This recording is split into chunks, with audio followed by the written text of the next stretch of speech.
अंतर्जातीय बालुका शिल्पी मानस कुमार साहू 79तम इंडिपेंडेंस डे उपलक्षे बालुका सैंड एनिमेशन प्रस्तुत करिसेंती।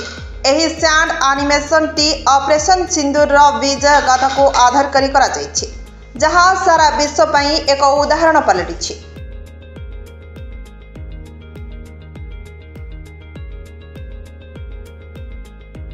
आम देशर आनसान एवं सुरक्षा पई देशर वीर जवान माने निज जीवन को बाजी लगाई देउछंती।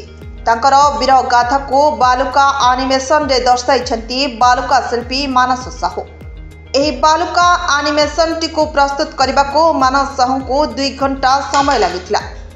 एही एनिमेशन पुरी रे थिबा मानस साहू को सैंड आर्ट इंस्टीट्यूट रे प्रस्तुत करा जायछि। समस्त देशवासी को स्वाधीनता दिवस अनेक अनेक शुभेच्छा एवं अभिनंदन। मु सैंड आर्टिस्ट मानस कुमार साहू। आज आम गोटे सैंड एनिमेशन प्रस्तुत करिचु।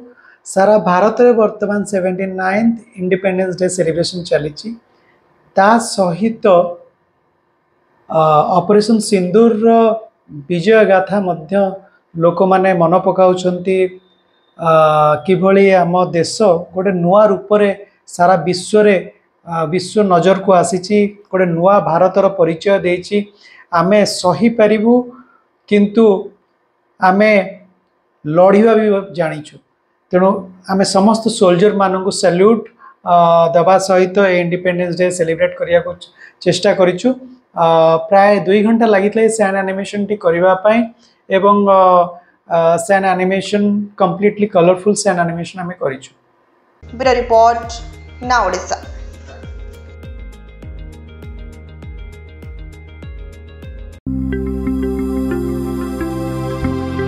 लेटेस्ट न्यूज अपडेट पाई www.nowodisha.com को लॉगिन करंतु।